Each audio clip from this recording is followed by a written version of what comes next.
Welcome back for another video. Just a couple of game weeks to go and we've got double game week up next. So in this video we'll look at all the top players to buy using FPL Review's projections.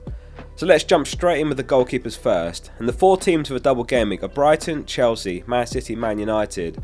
So it's their four respective goalkeepers leading the projections. This week it's De Gea top with 7.5 points, they're away to Bournemouth and then home to Chelsea. A really strong double, and many managers looking for a double game week goalkeeper, particularly Kepa owners, as he lost his spot last game week. De Gea is guaranteed the Golden Glove now, at worst he might share it, which is both surprising and impressive as he's taken a lot of heat this season and given their 6th over the season for expected goals conceded.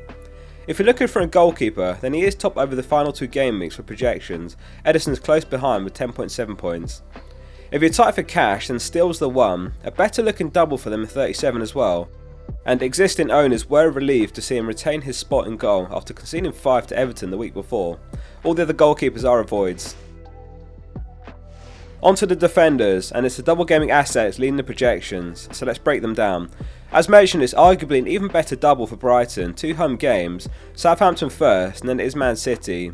Estepinian's joint top was 7.4 points, and off the back of a huge game week 36, where he kept a clean sheet, he was booked, scored, assisted and got 3 bonus against Arsenal.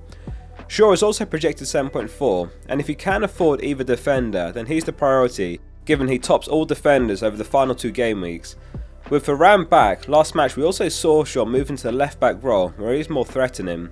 Avoid Varane and Lindelof though, they are a bit of a gamble for starts in both games. And there is a chance that Shaw moves back into left centre back with Dalot and Wan-Bissaka in fullbacks for the game. Among the Man City defence, it's Diaz top with 6.4 points. City smell blood at this point and they'll want to grind out 9 points from the final 3, and he's often been Pep's go-to 90-minute a game man, so he's my pick in the Man City defenders. Stones is projected 6 points. If you can't reach Diaz, then he's the next best option. Colwill sneaks into the projections as well. If Webster's out for the double game week, then he should start both games in centre back, but for an extra 0.4 mil you can grab Dunk. No Trent on the table this week due to the single game week, but worth a mention with an outstanding fixture. Playing at home and against Aston Villa, off the back of a 13-pointer last match as well, scoring a free kick and keeping a clean sheet.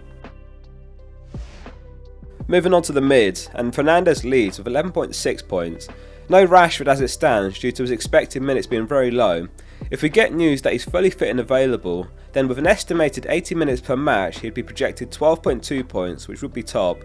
If he's ruled out, then who are the replacements? If you can get to Fernandes, then he is the one, but in terms of players around the same price or less, then it's the Brighton mids, Matoma and McAllister to look at. That said, most of us are tripled up in Brighton too though, which could make the Man City mids the next best option.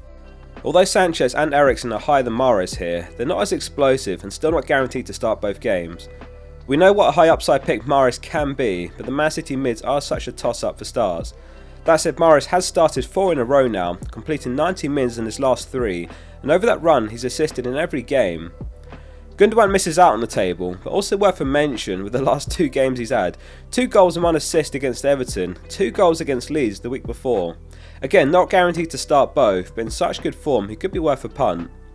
As a reminder, Man City face Real Madrid before Game Week 37's deadline, so hold until after that match at all costs. Salah's projected 6.8 points this week, so he narrowly misses out.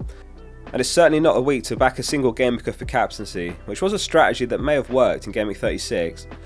However, one transfer path which could be worth consideration is Salah to De Bruyne. This one is clearly risky given Liverpool's final 2, which are Villa and Southampton. Though it's got the potential to be a very high upside move if De Bruyne has an explosive double, which we've seen from him before. Even last season he had a 30-point double towards the end of the season. Just a couple of starts ago this season, in a single game week he put up a 19-pointer against Arsenal.